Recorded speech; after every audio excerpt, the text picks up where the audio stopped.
A maioria das pessoas não vê a hora de mudar a folhinha e deixar para trás o ano de 2020. Mas quais as expectativas econômicas e políticas para 2021? Para debater as possibilidades, o Ideias e Debates de hoje recebe o economista Roberto Dumas. Doutor Roberto, seja bem-vindo à Rede Alesp. Muito obrigado, Melissa, é um prazer estar aqui e tentar conversar um pouquinho sobre economia junto com os nobres convidados também sobre a política. A gente recebe também um advogado especialista em direito eleitoral, doutor Alberto Rolo. Seja bem-vindo, doutor Alberto. Oi, Melissa, muito obrigado pelo convite. É sempre uma honra participar, juntamente com uma bancada tão culta. Recebemos também o consultor do SEBRAE, Dr. Maurício Mesalira. Dr. Maurício, seja bem-vindo também à Rede Alesp. Obrigado, Melissa. É um prazer estar aqui debatendo temas tão importantes aqui com colegas aí tão conceituados. Eu gostaria de começar essa conversa perguntando para o doutor Alberto sobre as eleições municipais. Eu queria saber, assim, doutor, o senhor vê que as eleições municipais vão trazer alguma mudança nas forças políticas, de uma maneira que a gente pode esperar uma nova perspectiva política e econômica para o país para 2021 e, claro, para 2022, que é um momento aí importante também para o país? Olha, Melissa, muito embora alguns candidatos tenham se valido do apoio tanto do presidente da República quanto de governadores espalhados pelo Brasil, me parece, essa é uma análise da sociologia política, dos cientistas políticos, me parece que o eleitor conseguiu separar os problemas municipais, principalmente porque focados no combate à pandemia, né, conseguiu separar esses problemas municipais, o dia a dia do seu município, das eleições nacionais. Como eu falei, é lógico que houve utilização de nomes nacionais, nomes com importância nacional, mas alguns deles, inclusive, não tiveram sucesso nas urnas. Então, fica claro que o eleitor conseguiu separar. Agora, lógico, numa pulverização maior dos partidos, né? Vamos lembrar que em 2020 foi a primeira vez que não houve coligação para as eleições proporcionais, então houve uma pulverização dos candidatos eleitos, então os prefeitos eleitos vão ter um pouco mais de trabalho para fazerem as suas articulações políticas. Isso vai acontecer ao longo do ano de 2021, que aposta 1º de janeiro, e aí com certeza com vistas a 2022. Mas fora uma ou outra liderança que surgiu, aí sim cresceu e conseguiu atingir um reconhecimento nacional, eu acho que os resultados de 2020 ainda não vão refletir para 2022. Eu comecei o programa com essa provocação da questão política, porque eu acho que ela vai dar o tom de muitas coisas que a gente vai debater aqui no programa de hoje e que a gente vai viver aí nos próximos meses. E aí eu queria falar com o Dr. Roberto, que a gente sabe que 2020 tem sido um ano de incertezas, praticamente nenhum plano pôde ser concretizado. Aquela listinha que a gente faz no Réveillon, aquela listinha todo mundo jogou fora, porque não deu para ninguém, né? Não teve como para ninguém. O senhor vê que a gente vai voltar paulatinamente à normalidade ou ainda a gente tem muita coisa para organizar antes de falar nos patamares, no mínimo nos patamares que a gente vivia antes da pandemia? Obrigado, Melissa, pela pergunta. Veja, os patamares que nós vimos antes da pandemia também não estavam lá essas coisas. Em 2018, nós crescemos, eu não vou falar 1,1, mas vai, 1,1, em 2019, 1,1%. Isso não é crescimento num país em desenvolvimento. Então, falar, puxa, será que nós vamos voltar?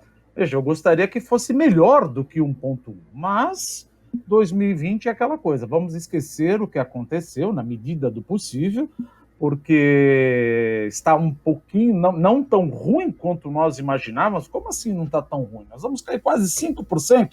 Sim, mas é que no começo do ano os economistas esperavam cair 8,5% até o FMI. E aí veio o auxílio emergencial, piorou as contas públicas, porque não existe almoço de graça, e isso, graças a Deus, minimizou a queda do PIB, então nós esperamos uma queda de 4,5% a 5%. É um horror isso, quer dizer, é um horror. Agora, para o ano que vem, fica a pergunta. A única coisa que poderia movimentar a minha economia seria o consumo. Só que o consumo vai depender da extensão do auxílio emergencial. Só que se eu estender o auxílio emergencial, como é que os agentes financeiros vão interpretar isso daí? E aí, quando a gente fala agente financeiro, nós não estamos falando de banco efetivamente, porque 75% dos financiadores da dívida pública somos nós. Como assim somos nós? Somos nós que investimos em fundos de investimento, fundo DI, fundo multimercado, seguradoras, previdência privada, etc., o nosso fundo de garantia. Então, como nós já demos calote na dívida pública na década de 70 inteira, porque nós monetizamos a dívida, demos calote na dívida pública durante a década 80 inteira e até 93, o Brasil não goza de credibilidade de financiamento da dívida pública. Não estou dizendo que atingir 100% da dívida seria ruim. O problema é que nós não estamos vendo farol ou sinal ou luz no final do túnel. E se nós estendermos isso, o que precisa, a dívida pública, ela aumenta mais ainda. Mas qual é o problema? Eu ainda não entendi onde que vai pegar. E aí que nós, financiadores da dívida pública, vamos pedir mais taxa de juros para comprar título do governo. Então vai ocasionar o quê? De um lado você consome, do outro lado você para de consumir porque os juros subiram. E de um lado você acha que vai investir, mas também não vai investir porque os juros subiram. Então, não é que tem alguém sete peles no governo que não queira estender o auxílio. É importantíssimo, mas você vai dar de um lado e os agentes que financiam a dívida pública vão tirar dinheiro do outro. Então, infelizmente, nós não somos os Estados Unidos, não somos a Alemanha, não somos o Japão. Se você até pode gastar mais. Não tem problema você chegar a 100%, 110% de dívida. Mas o que nós gostaríamos de ver a gente tem algum plano para endereçar isso em 2, 4, 5 ou 10 anos? Ou não, vamos estender que depois a gente vê. E isso o mercado não vai aceitar. E aí a curva de juros ela vai se inclinar e prejudicar mais ainda o consumo e investimento. Por isso que eu não estou tão alegre com 2021. Não quer dizer que nós vamos cair 4,5%. Mas também nós não vamos subir 4,5%. Eu acho muito difícil isso acontecer. Nem 3%. Doutor Maurício, a gente aqui ouviu um panorama político, um panorama econômico, e aí temos que falar da questão do emprego. Muitos especialistas apontam em recursos humanos, apontam que os postos de trabalho vão diminuir, vão dar uma recuada aí nesse final de 2020, no início de 2021, e aí é que o Sebrae entra nesse caminho aí de uma maneira importante, muito significativa. O empreendedorismo é uma opção viável para esse cenário que a gente está vendo? O Sebrae já observou um aumento de demanda aí com relação ao interesse das pessoas em empreender, em enveredar por esse caminho do empreendedorismo? Legal, Melissa. Sim, mas eu queria responder sem associar somente a questão desse 2020, né, que obviamente ele aponta para situações que fortaleceram algumas tendências que já vinham lá de trás. Então, falando assim, do que a gente viu nos últimos meses, sim, o empreendedorismo, né, empreender passou a ser uma alternativa e o cenário que se apresenta, né, para 2021 reforça muito isso como uma opção. Mas a gente, ao mesmo tempo, é cuidadoso, né, quando fala em empreendedorismo, porque não basta simplesmente você abrir um CNPJ, né, você tem que fazer toda uma preparação e um estudo. Mas a gente vai ver em números que, ano após ano, o Brasil ele vem fortalecendo os indicadores de empreendedorismo. Então, eu vou trazer dados, por exemplo, de 2019, onde o Brasil atingiu a maior marca, né, a segunda maior marca, em o chamado empreendedorismo inicial, que são aqueles empreendimentos com menos de 3 anos. Ou seja, o número é algo como 23% da população adulta. E esse número, esse percentual, tende a chegar a 25% em 2020, o que reforça que as pessoas estão, né, por razões diversas, mas muito por causa da falta de emprego, né, buscando no empreendedorismo uma alternativa. Então, os números eles vêm se mostrando, né, uma evolução ano após ano, né? Existe um estudo, né, da qual o Sebrae participa desse estudo, que monitora o empreendedorismo a nível mundial. É uma pesquisa feita em 55 países e o Brasil vem solidificando sua posição como um país empreendedor. Agora, em função desse cenário econômico, né, esse cenário, ele aponta, sim, como uma alternativa, né, e é uma alternativa viável, sim. Porém, a gente, né, o papel do Sebrae é justamente preparar essas pessoas para que elas possam, né, avaliar melhor os riscos, e não só isso, né, muitas vezes uma ideia ela é boa, né, no papel, mas falta ao empreendedor um preparo para que ele possa aproveitar melhor essa oportunidade. Com certeza, e a gente sabe o quanto o empreendedorismo faz essa roda da economia girar e girar forte, né? A gente sabe disso. Sem dúvida. Que o empreendedor, o potencial de ideias que o brasileiro tem tem que ser considerado, sim, porque ele sempre foi muito importante aí na economia do país. Mas eu queria tocar num assunto, trazer um assunto aqui para essa mesa de discussão, que é a eleição americana. A gente sabe, aí de repente o pessoal de casa está perguntando, mas o que isso tem a ver? Tudo, né? Porque vai dar o tom de tudo que vai acontecer conosco aí nos próximos meses. Então, eu queria saber, Dr. Rolo, o novo presidente dos Estados Unidos, Joe Biden, pode trazer consequências políticas e econômicas e até sociais aqui para o Brasil, considerando, inclusive, as relações que o governo brasileiro e o governo Trump sempre mantiveram antes aí desse pleito americano? Melissa, por incrível que pareça, teve fake news aqui no Brasil sobre o Joe Biden, né? Dizendo que o Joe Biden ia fazer isso ou fazer aquilo, como se a gente tivesse o poder de votar na eleição dos Estados Unidos. Mas a gente precisa lembrar que já houve outros presidentes democratas, né? O próprio Barack Obama, antes dele o Bill Clinton, e o Brasil sempre manteve relações cordiais, relações comerciais importantes com os Estados Unidos. Não vejo agora como seria diferente. Talvez agora a gente vá sofrer mais pressão, com certeza, pela proteção do meio ambiente, proteção da Amazônia, que foi um assunto discutido, ou as queimadas, né, no Pantanal. Lógico, haverá mais cobranças, porque a filosofia me parece que é diferente. Mas a gente conviveu sempre com presidentes democratas e nós nunca tivemos problemas, né? Os nossos embaixadores, os nossos interlocutores e os embaixadores nomeados pelos presidentes norte-americanos sempre conseguiram levar adiante uma política de bons relacionamentos, boas relações, tanto no campo político quanto no campo econômico. Não tem por que a gente duvidar que isso não vai continuar. Vai mudar alguma coisinha ou outra, vai mudar alguma cobrança, eu acho que isso faz parte das relações internacionais. O Brasil também tem que se adaptar. Se o povo norte-americano, isso está mais do que provado, né? Ainda que a diferença tenha sido pequena, se o eleitor norte-americano preferiu o Joe Biden, mesmo que lá não tenha eleição direta, né? É bom a gente fazer essa diferença.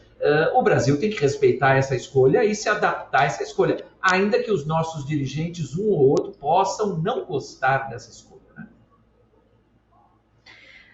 Doutor Dumas, eu queria que o senhor desse uma análise sobre esse assunto também, complementasse aí as colocações do Dr. Rolo, porque eu vejo que essa questão econômica pode ter aí um papel também muito importante dessa relação do Brasil com os Estados Unidos. Como é que o senhor vê essa história?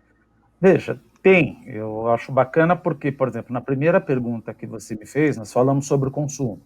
Eu não estou muito, então estou dividindo, buscando aqui no nosso bate-papo qual seria o motor de crescimento do Brasil. Nós já vimos que o consumo pode ser massacrado, mesmo com auxílio emergencial, porque eu vou furar o teto de gasto. Investimento vai ser um pouco difícil, porque eu estou com uma capacidade instalada ociosa, e a Selic certamente vai subir, porque 41% da minha dívida pública é em LFTs, letra financeira do Tesouro. E LFT é indexada à Selic. Só que o Tesouro está fazendo leilões de LFT e não está conseguindo colocar. Então ele está colocando, eu sei que eu já fugi um pouquinho da tua pergunta, mas já volto já. Ele está colocando letras do Tesouro Nacional de prazo menor. Então está piorando a dinâmica da dívida pública. Aí você fala, bom, eu não tenho consumo, eu não tenho investimento das empresas como eu gostaria. Que tal o gasto do governo? Esquece, o governo não tem dinheiro para gastar. Então vamos entrar na tua parte, que é a exportação. Para quem mais eu exporto? Para a China, depois eu não sei se vem União Europeia ou Estados Unidos, mas no único debate que o Biden teve com o Trump, veja, aquela coisa, ninguém está defendendo ninguém. É aquela coisa que a gente diz, economista coloca preço nas coisas, eu não defendo ninguém. Entrou, eu ponho o preço no câmbio, na bolsa, tudo, não tem defesa aqui. Só que o Biden apontou as armas para o Brasil. Ele falou, ou vocês, que nem o professor, o doutor Alberto Rolla falou, ou vocês cuidam, têm uma agenda ambiental, ou vão sofrer as consequências. Só que o problema não está só nos Estados Unidos. O problema está também na União Europeia, com os 27, 28 países lá, que nós assinamos um acordo de livre comércio de Mercosul e União Europeia, e o Parlamento Europeu, apesar dele não ser enforceable, ele não ratificou. Precisa todo mundo ratificar. E os Estados Unidos falaram uma coisa exatamente que aqueles países da União Europeia queriam ouvir. Então, provavelmente, vai ter uma aliança ambiental contra o Brasil. Não estou dizendo que tem que fazer ou não tem que fazer, mas a gente precisa responder com o cérebro e não com as vísceras. Eu estou queimando ou não estou queimando a Amazônia?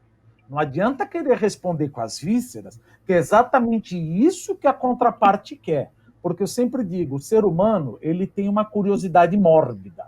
O que eu quero dizer? Quando você vê um acidente, infelizmente, na estrada, o que você fala? Você desacelera e fala, deixa eu ver o que aconteceu. Você gosta de ver brigas. Então, cada vez que alguém responde com as vísceras, isso atrai atenção. Então, calma, eu estou com um problema, deixa eu ver. Então, provavelmente, esses dois, tanto a União Europeia quanto os Estados Unidos, vão trazer pressão para o meu agronegócio, que é o principal motor aí que está crescendo. Aí você fala, bom, mas se eles tiverem, temos outro lado. Não, cuidado, tenho a China. E a China, já estamos falando, um fala, o outro não fala, mas hoje já saiu um Twitter aí, que nós vamos banir a Huawei como provedora de 5G. E aí vira a pergunta, quem somos nós para dizer que a Huawei vai espionar ou não? Eu acho que esse tipo de análise tem que vir do Ministério das Telecomunicações, não por ideologia. Eu acho que esse tipo de análise tem que vir pelo GSI, tem que vir pelo Ministério da Economia, porque é óbvio que a China, que é meu maior comprador, vai nos retalhar. Então, veja, eu estou falando do último motor de crescimento, que são as exportações. Eu não acho que a exportação vai dar outro pico, porque nós estamos brigando com todo mundo. Briguei com a China, os Estados Unidos apontaram o dedo para nós, a União Europeia apontou o dedo para nós, não, sobrou a Argentina. Não, a Argentina está em recessão, não vai comprar meus carros. Então eu vou exportar para quem? Aí você fala, qual é o meu motor de crescimento que realmente eu acho que 2021 nós vamos. E outra, é um ano que antecede a eleição. E não precisa ser economista. Você pergunta para o investidor, fala, você sabe quem está concorrendo à presidência da República? Não, não tenho a mínima ideia. E aí, vamos investir 50 milhões de dólares na empresa? Ora, qualquer investidor falar, agora eu acho que não é hora, vamos apenas repor a depreciação acumulada e ver o que acontece. Então, de novo, veja como nós estamos minguando cada motor. É o consumo, é o investimento, é o gasto do governo, e como eu vou responder a essa pressão ambiental que vai vir. Ah, mas é interesse econômico. É óbvio que é interesse econômico. Principalmente da França e da Irlanda, não há a menor dúvida. Mas é parte do jogo. Não adianta falar em interesse econômico. Senta que a gente precisa explicar. Não adianta sair correndo, gritando, como eu sempre falo, atrás da ambulância e apontando o dedo. É exatamente isso que eles querem. E muito menos alguém chegar e falar, não quero a Huawei aqui. Mas por quê? Qual é a diferença? A Huawei está aqui há 18 anos. Não estou defendendo a Huawei, estou defendendo a livre competição. Ela implementou o backbone de praticamente todas as empresas de telecomunicações. Nenhuma empresa de telecomunicações gostaria de transferir a Huawei para outra, porque isso vai sair caro. E aí vem por ideologia, eu não quero a Huawei. Aí, no auge da minha ignorância tecnológica, eles têm o backboard 2, 3 e 4G. Desculpa se eu estiver falando alguma bobagem aqui. Será que a implementação do 5G seria um verdadeiro divisor de águas para eles nos espionarem? Se eles quisessem, já estavam nos espionando. Assim como os Estados Unidos nos espionaram. Assim como os Estados Unidos espionam a Alemanha. Veja, todo mundo espiona todo mundo. Então, deixa essa decisão técnica, pelo amor de Deus. Não vai sair correndo, porque isso pode prejudicar o meu agronegócio. E outra, não vamos esquecer que a China está comprando toda a parte da África para plantar soja, porque ela já sabe, olha, nós não somos aquela turma confiável. Então, isso é que a gente fala, a geopolítica está intimamente ligado com a política, que, por sua vez, acaba impactando a economia. A economia é simples. É só você pegar um livro e falar, faz. Aí você fala, todo mundo fala, o Paulo Guedes não faz. Mas o Paulo Guedes ele não tem ajuda do Congresso. Ele não tem o cacife político. Fala, me dê alguma ideia para melhorar. Veja, está cheio de ideias. Se a gente não tivesse ideia econômica, era só importar 2 ministros ganhadores de prêmio Nobel de Economia. Falou, olha, ajuda aí o Brasil. Então o problema não é econômico. Todo mundo sabe o que tem que fazer. O problema é que é aquela coisa, você entendeu? Entendi. Agora vai lá no Congresso e aprova.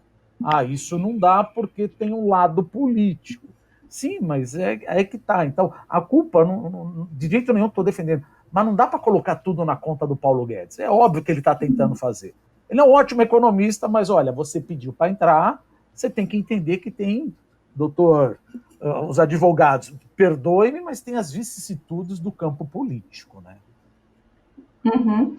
A gente também tem que lembrar, né, doutor, que a gente, com a recessão que vivemos internamente, o público interno não tem pernas para consumir, para absorver esse consumo. Então, quer dizer, não temos como dizer assim, não preciso de exportação, não tem como, né? E aí eu queria saber, doutor Maurício, essa movimentação econômica e política, de alguma forma, ela pode interferir nesses segmentos mais interessantes para empreender? Ela pode dar o tom dos segmentos que as pessoas vão ter mais sucesso nesses negócios?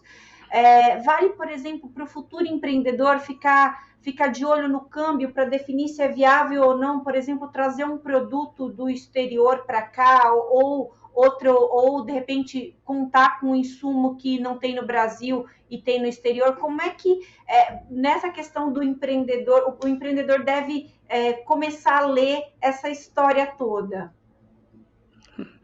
Legal. Bom, eu diria assim, olha, se pudesse assistir uma aula do Dr. Roberto sem rasgação de seda aqui, mas o que ele colocou é a mais pura verdade, né? Claro, o pequeno empreendedor, ele trabalha isso de uma outra forma, mas não menos, ele precisaria ficar atento a toda essa movimentação, sim, né? A gente lá no Sebrae, diariamente, colhe exemplos positivos e negativos dessa movimentação econômica e política, né? Recentemente, eu tô dando consultoria, né, com uma empresa, minha área no Sebrae é muito mais na área financeira, e a gente fez bonitinho toda a parte de formação de preço com ela e tal, mas em função dessa questão do câmbio, ela hoje enfrenta um problema que ela não está conseguindo atender. Ela praticamente está vendendo com prejuízo para honrar os compromissos dela, né, em função de que muitos insumos que ela hoje usa no processo são totalmente lastreados, né, em relação à questão do câmbio. Então, você vê, é uma situação onde o empreendedor tem que ficar muito atento, e ela até estava, né? Mas ela, obviamente, se deparou com, né, um aumento significativo, onde ela não está conseguindo hoje repassar isso para o preço do produto. E, ao mesmo tempo, a gente tem histórias muito legais, né? Eu vou citar uma de uma indústria de cosméticos. Na verdade, ela importava, né? Hoje ela é indústria, mas ela importava, né? E aí, em função de um disparo que teve, ela se viu forçada a buscar alternativas dentro do mercado nacional, e hoje, basicamente, a linha de produtos dela, mais da metade é feita, né, por fabricação própria, onde ela acabou desenvolvendo não só a marca dela, algo que ela nunca pensou na vida, e também acabou gerando, né, negócios para várias outras empresas, né, na região do ABC. Então, tudo isso, na verdade, a gente vive o dia a dia no Sebrae, mas a gente sabe que isso é feito de uma maneira muito, assim, não vou falar improviso, que aí a palavra não é bem improviso, mas o empreendedor, né, o pequeno empreendedor, ele acha respostas muito rápidas. Mas bom seria se ele pudesse, na verdade, acompanhar isso, né, se dedicar a acompanhar toda essa movimentação, para que ele possa planejar, que é o que a gente bate muito na questão do Sebrae, né?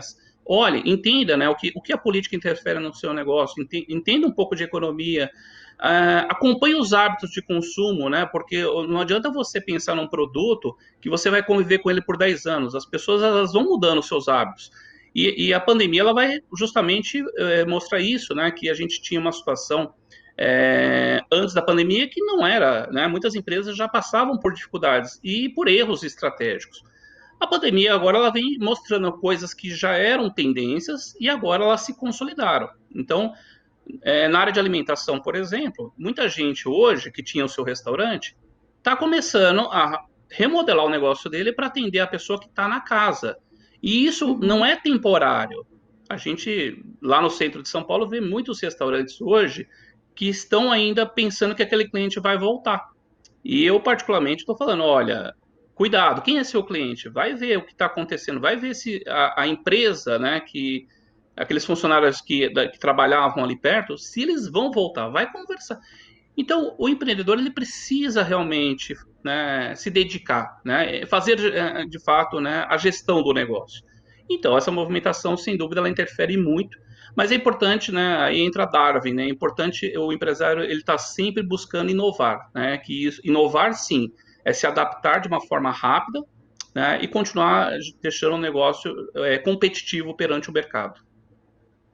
Eu queria abrir um parênteses aqui para contar uma história rapidinho para vocês, que eu já até contei em outros programas, mas que eu acho que é pertinente voltar aqui ao assunto, de duas irmãs que eu entrevistei, que elas começaram um negócio de doces, a cozinha delas era no quarto do irmão. Elas empregavam elas duas e mais o irmão, que era o entregador. Isso foi há 1 ano e meio. Durante a pandemia, elas conseguiram se consolidar e hoje elas estão empregando 16 pessoas, abriram a primeira loja e estão com 2 deliveries na região do Grajaú, que é uma região carente, e que elas redescobriram. E o produto não é baratinho, é um produto de qualidade, e foi isso que elas ofereceram, qualidade e um produto bacana. Então, quer dizer, saíram do lugar comum, observaram o mercado, como o Dr. Maurício falou, observaram o mercado e deram o pulo do gato. Foi isso que foi legal. Então, eu acho que é pertinente contar essa história para vocês, porque eu acho que são essas pequenas iniciativas que vão ficar ao longo do processo todo, né? Agora, eu queria saber, voltando aqui um pouco da questão política, Dr. Rolo, a gente sabe que 2020 teve uma queda de arrecadação considerável, o estado de São Paulo teve aí uma queda de arrecadação na marca de 10 bilhões, 10,6 bilhões, se não me engano, que é um número expressivo, como diz a minha mãe, não é dinheiro de ponta de lenço, é considerável esse valor. E eu queria saber do senhor, se o senhor vê que essa queda de arrecadação que a gente teve em 2021, se ela pode trazer consequências, em 2020, se ela pode trazer consequências em 2021, e se o senhor avalia que as propostas feitas na eleição municipal de mais emprego, mais saúde, mais educação, se elas podem ser comprometidas por essa queda de arrecadação. Com certeza, Melissa, porque para eu precisar cumprir aquilo que eu prometi, eu preciso ter dinheiro, né? E se houve queda de arrecadação, vai sobrar menos dinheiro para eu fazer novos investimentos. Talvez até não sobre dinheiro para cumprir os compromissos que eu já assumi anteriormente, né? Agora, vamos lembrar, aí puxando um pouco a sardinha para o direito eleitoral. Quando qualquer um se candidata à eleição majoritária, então os prefeitos, os governadores, não vão falar do presidente, eles têm que registrar um programa de governo. E esse programa de governo tem justamente os principais pontos, os principais aspectos que aquele candidato quer trabalhar e, se for eleito, quer fazer, né, na prática, quer implementar. E muitos desses pontos, você falou em criação de empregos, a gente pode falar em incentivar a microempresa, o microempreendedor, todos eles têm esse ponto em comum. Isso também depende de arrecadação, depende de ter dinheiro em caixa. Agora, uma coisa que me pergunto, olha, o sujeito que prometeu criar 10 milhões de empregos e no final da gestão não criou, pode ser responsabilizado? Não. A resposta é, juridicamente, legalmente, não. Quem vai responsabilizar somos nós, os eleitores. Então, se os prefeitos que foram eleitos agora prometeram um monte de coisa, daqui 4 anos não cumpriram, nós, eleitores, é que temos que fazer esse julgamento. Quem cumpriu, quem não cumpriu. Agora, lógico, a gente tem que examinar as condições técnicas, vamos dizer assim, né? Condições econômicas, condições do mercado, inclusive internacional, para saber se havia um clima favorável para que isso acontecesse. A gente estuda, e eu ouvi que aí presidentes que passaram a não muito tempo tiveram uma conjunção de fatores positivos econômicos, e agora a economia mundial não está favorecendo. Então, como você mencionou, no estado de São Paulo, a gente teve uma queda de arrecadação brutal, de bilhões de reais. É lógico que isso vai causar impacto econômico para 2021. Muitos dos programas sociais, muitas das ideias e das propostas vão ficar comprometidas. Eu espero que pelo menos sobre dinheiro, e aí é questão de gestão, a gente sabe que outros estados têm uma gestão mais comprometida do que o estado de São Paulo. A gente espera que pelo menos, eu espero que pelo menos no estado de São Paulo tenha dinheiro para pagar as remunerações dos servidores, pagar todas as verbas, né, de férias e todos os auxílios sociais, né, tudo aquilo que já existe, já está em execução, já está implementado. E aí, falar em novos investimentos só a partir do ano que vem que a gente vai saber se vai sobrar dinheiro ou não. Doutor Dumas, olha, a gente sabe que quem permaneceu empregado nesse ano de 2020 e mais o auxílio emergencial ajudou aí a dar aquela girada na roda da economia. A gente não pode deixar de mencionar isso, porque realmente foi o salva-vidas, né?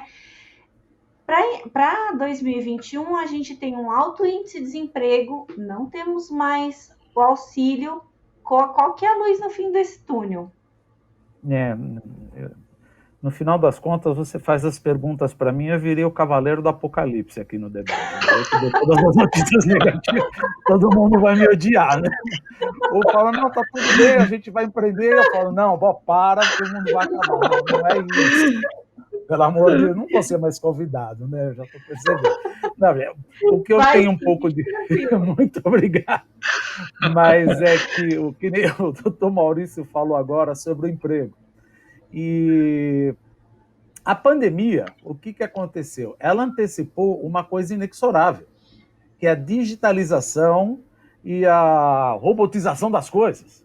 Vamos dizer, por exemplo, no ano que vem, todo mundo vai trabalhar em home office? Não. Mas também não vai todo mundo para o escritório. Se não vai todo mundo para o escritório, eu não vou precisar da turma da limpeza, eu não vou precisar de segurança, eu não vou precisar de zelador. Então, nós vamos ter um desemprego estrutural. Que essa turma falou, eu não preciso de você. Por exemplo, saiu agora uma notícia dos bancos que com a digitalização já vão demitir 110 mil pessoas.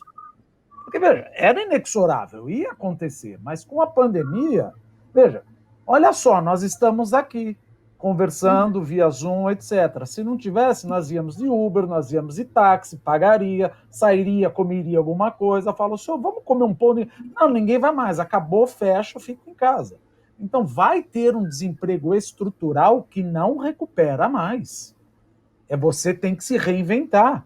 Se você não sabe se digitalizar, não sabe acompanhar a tendência, você tem o princípio schumpeteriano, destruição criativa. Olha, a gente não precisa mais de você.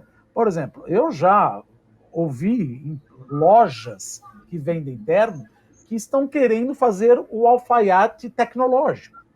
O que é isso? Eles tiram a medida sua pela internet, você fala, e geralmente o executivo, quando ele quer terno, ele já sabe a cor que ele quer. Ele não fica falando, não, hoje eu quero azul, amanhã eu quero um... Não, é sempre as mesmas cores. Ele pega naquele lá, o cara vê quais são as medidas, ajusta e me entrega. Ou seja, aqueles vendedores, aqueles 12 vendedores que vinham falar com você quando você entrava numa loja. Eu vou precisar de 3 agora. É lógico que eu vou visitar, porque a gente também quer sair de casa. Mas veja, que nem o doutor Maurício falou, o delivery de alimentos vai continuar. A facilidade que Você fala, vamos pedir alimento? Ah, não, vamos lá. Agora ficou tão fácil. Que nem eu acabei de perguntar, é presencial essa reunião? Falou, não, é online. Quer dizer, olha quantos empregos, não é que nós deixamos de criar, mas quantos serviços nós deixamos de usar por fazer essa reunião online. E era uma coisa inexorável, só que antecipou. Aqueles que dependem tudo como presencial, eles vão achar uma lacuna, falar, olha, a economia voltou, mas não tem mais lugar para mim. Se reinvente. E não preciso ir longe. Por exemplo, eu como professor, a gente sempre deu aula presencial. Tivemos que fazer um treinamento em várias ferramentas, apanhamos, todo mundo já faz meme, tipo, vocês estão me ouvindo? Por enquanto é engraçado. Ano que vem não vai ser engraçado. O professor já não pode ter essa dificuldade. Porque agora estamos em treinamento, olha, tudo bem, mas ano que vem você tem que estar muito bem adaptado com isso, porque senão te mandam embora. Então, qualquer um vai ter que se adaptar e, infelizmente, teremos uma coisa que foi antecipada pela pandemia, que é o desemprego estrutural. As pessoas vão ter que se reinventar. Assim como todo mundo tem que se reinventar. E aquele que não tiver a capacidade, fez sempre aquilo a vida inteira, não vai arranjar emprego. E isso vai bater no meu consumo, bate no meu investimento. Então, o que eu posso fazer? Aí entra, eventualmente, o Sebrae, ou seja, olha, deixa eu pegar, desculpa se eu entrar na sua seara, doutor Maurício, deixa eu pegar na sua mão, fazer o fluxo de caixa, tentar arranjar um investidor anjo, e depois, você sabe fazer o negócio, ganhou, então agora nós vamos num private equity, mostrar para ele como é que funciona. Não entrar em banco. Tem investidores anjo. Olha, deixa eu fazer o teu fluxo de caixa que você está todo perdido. Será que você consegue vender aqueles bolos? Consigo. Olha, então eu te dou 1 milhão de investidor anjo. Deu escala? Deu escala. Aquilo que você achou em 2 anos, você vendeu? Vendi. Agora nós vamos num private equity. E aí fuja de banco. Ou seja, todo mundo agora, principalmente os empreendedores que a gente fala, aquele cara que tem a empreender. Às vezes o cara que quer empreender é o cara que não consegue mais arranjar emprego. Fala, olha, o que eu vou fazer? Sim. Pensa eu, acima de 50 anos. Não, vou voltar para o mercado corporativo. Não vou achar. Então vamos empreender. Então, só que esse cara, às vezes ele pega todo o fundo de garantia dele e joga 100%. Então a gente fala, não faça isso, que pode dar errado. Contrate, vá no Sebrae, desculpa, doutor Maurício, olha eu de novo. Peça para ele lhe explicar como faz e vá atrás do investidor anjo. Você está numa incubadora, eles vão pegar na tua mão, você está animadão ou desesperado, não faça nada. Primeiro acalma, senta. Vamos numa incubadora, com a Sebrae, depois vamos num investidor anjo e todos têm que estar abraçados ao risco. Fuja de bancos nesse momento. De novo, perdão, doutor Maurício, eu entrando na fase de empreendedorismo. Fuja de banco nessa hora, porque... Ao contrário, estou adorando aqui as colocações. O senhor me deu um gancho para a próxima pergunta para o doutor Maurício, que a gente sabe que surgiram vários empreendedores de ocasião. Eu acabei de mencionar aí o caso das 2 irmãs que acabaram, foi um pouco antes da pandemia, mas que elas conseguiram se consolidar durante a pandemia, mas um monte de gente foi para o desespero, como o doutor Dumas falou, estava sem emprego, precisando pagar conta, e aí foi com a cara e com a coragem. Aí eu queria que o senhor me falasse, vocês dentro do Sebrae observam que esses negócios eles têm potencial para se consolidar? Foi o setor de alimentação que mais absorveu essas pessoas que estavam ali no sufoco? Bom, para responder, eu vou separar um pouquinho, porque, assim, historicamente, o empreendedorismo por necessidade e o empreendedorismo por oportunidade, a gente vem, né, tendo bons indicadores, quer dizer, óbvio que o interessante é o segundo, né, a pessoa empreender porque ela viu uma oportunidade de negócio. Então, a gente vem colhendo uma evolução nesse sentido, ainda que a necessidade apresente ainda como o principal motivador da pessoa montar. Então, 2020 eu vou segregar um pouquinho aqui da resposta, porque em função de tudo que a gente já conhece, muita gente realmente empreendeu para gerar renda, né? Ou não tinha renda, então foi meio que assim, preciso pôr dinheiro em casa para pagar as contas. Então, desse universo, muitas pessoas, elas tendem a voltar, né? A partir do momento que a roda da economia, né? Perdão aí, eu entrar num assunto que é do colega, mas a partir do momento que ela começa a gerar, muitas pessoas acabam abandonando seus negócios e voltam para o mercado, né, procurar emprego. Isso é comum, né, e a gente percebe. Agora, a gente também vê pessoas que iniciaram o seu negócio, protelaram muitas vezes, né, ficaram ali protelando, e quando chegou a pandemia, viu que não tinha alternativas. E o setor de alimentação, ele de fato se apresenta como um dos principais, né, ou a área de beleza, a área de logística também teve um aumento significativo. Então, muitas pessoas, às vezes, já tinham em mente montar um negócio, mas nunca davam o passo seguinte. Então, essas pessoas experimentaram empreender. E é provável que elas fiquem no empreendedorismo, né? Acabam consolidando esse negócio. Mas, estatisticamente, é natural que algumas dessas pessoas vão depois largar os seus empreendimentos. E eu vejo isso como um ciclo natural, tá?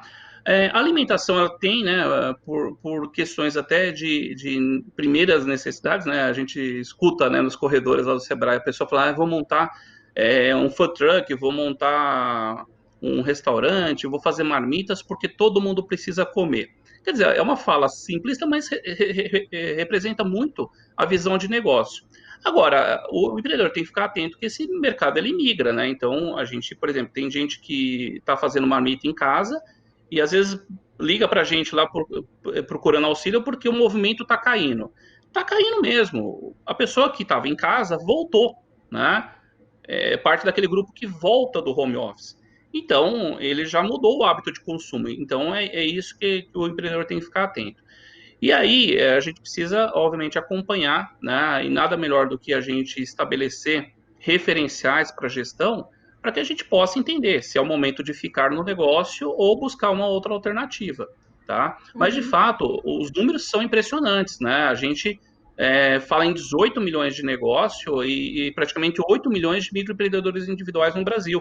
São números muito expressivos e o microempreendedor individual, inclusive, ele vem crescendo de uma forma significativa ano após ano, que desmistifica aquela questão de, às vezes, eu precisar montar um negócio, mas eu não consigo porque não tenho condições de abrir uma empresa, né? Então, tem algumas questões aí que foram evoluindo muito ao longo do tempo, e esse o empreendedorismo, ele está hoje, né, fruto aí de muitos agentes que estão aí na sociedade debatendo o assunto, tem feito com que esse assunto ele esteja mais presente, né, na escola, nas entidades, né, representativas de classe, do governo. Então, as pessoas se acostumaram a falar do empreendedorismo. Tem muita gente hoje que já coloca isso como opção mesmo, né, ao invés de trabalhar numa empresa, carteira assinada, ele já está olhando, né, a montagem de um negócio. Uhum. Eu tenho apenas 4 minutos para encerrar o programa, mas eu queria colocar ainda algumas questões rapidamente para vocês, porque eu acho que é importante para a gente amarrar essa conversa aqui. E uma delas, eu queria começar com o Dr. Rolo falando, assim, a gente sabe que todo esse movimento que a gente ouviu o Dr. Dumas falar, o Dr. Maurício falando também, tem obviamente que tem a ver com a questão política. O brasileiro sempre meio que se eximiu da questão do envolvimento político. Achou que era ir lá, votar e pronto, acabou. Mas de uns tempos para cá isso tem mudado. E eu queria saber como que o senhor enxerga isso, Dr. Rolo, se o senhor vê que o brasileiro de fato está mudando essa visão e se isso vai reverberar, por exemplo, nas políticas públicas e melhorar a questão econômica, melhorar a questão do empreendedorismo, do emprego e etc., que são assuntos importantíssimos para todos nós. Com certeza, Melissa. A gente nota que nos últimos anos, né, nas últimas eleições, não de 2020, mas últimas eleições para cá, o brasileiro tem prestado maior atenção. Vamos deixar de lado as rusgas, as picuinhas, as brigas de família pelo candidato A ou B, mas pelo menos uma participação. Esse assunto entrou na roda.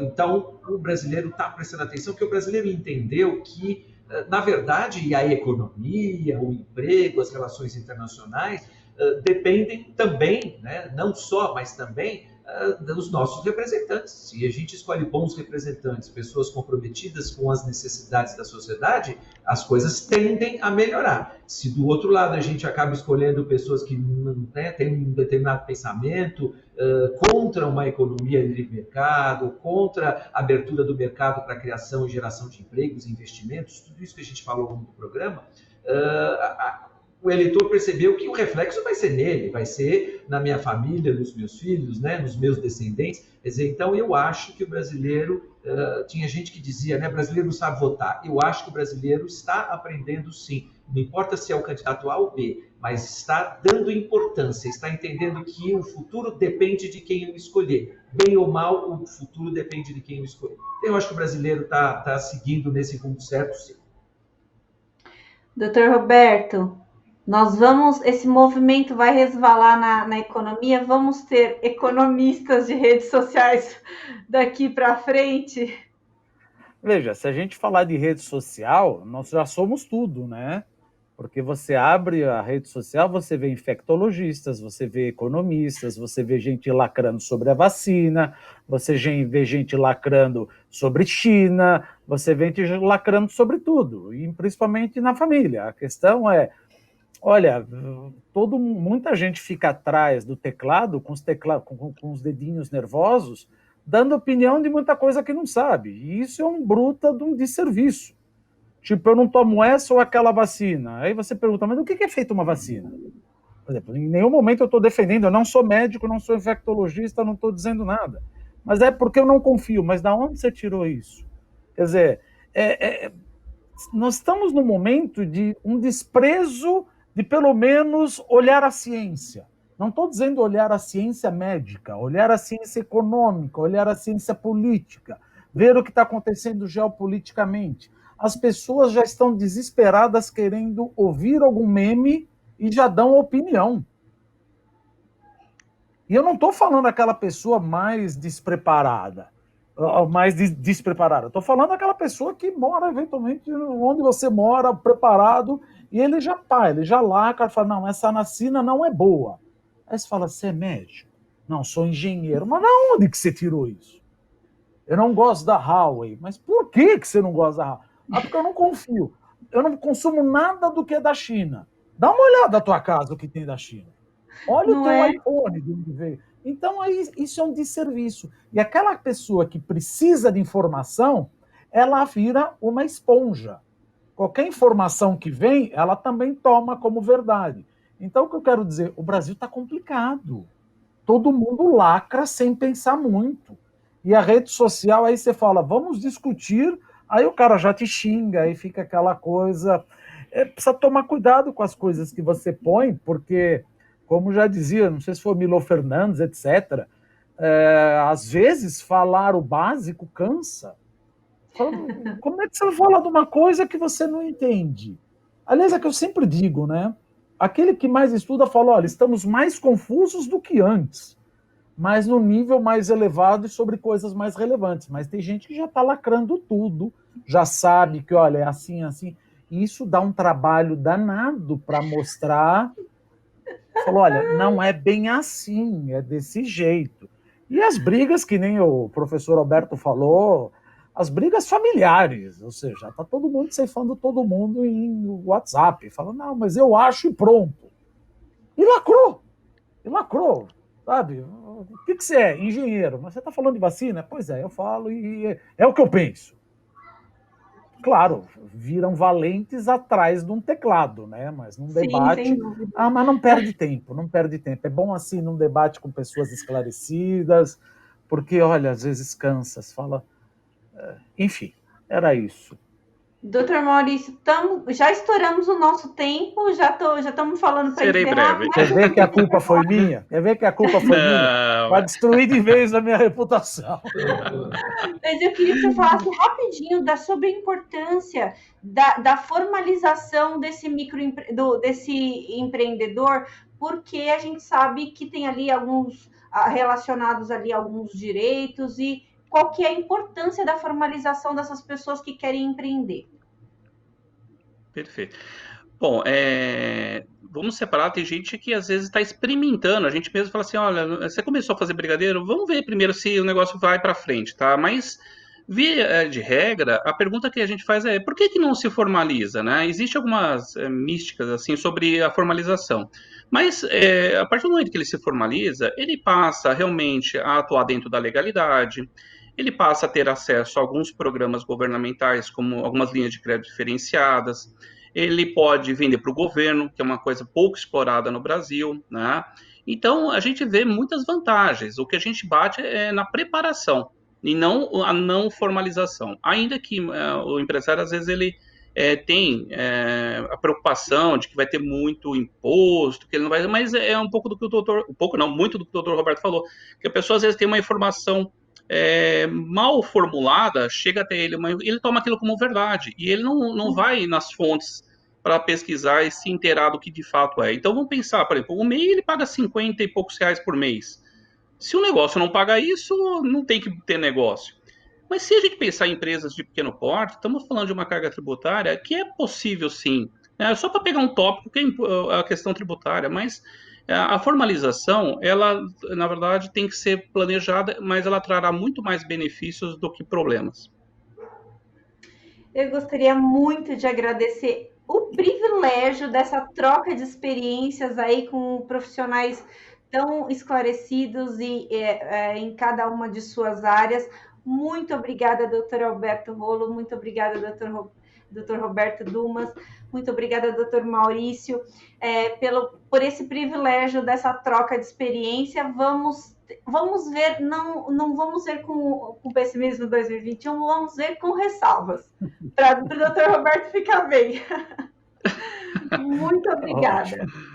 Muito obrigado, gente. Foi um prazer. Muito obrigado. Foi um prazer. Obrigado. Logo, pessoal, muito obrigado, professor Roberto Rolo, doutor Maurício, foi um prazer. Muito obrigado, gente. Obrigado. Melissa, foi mais ideias e debates. A gente falou da expectativa econômica e política para 2021. Você fica agora com a programação da Rede Alesp. Você pode rever esse programa e outros programas da Rede Alesp nas nossas redes sociais. Muito obrigada e até mais.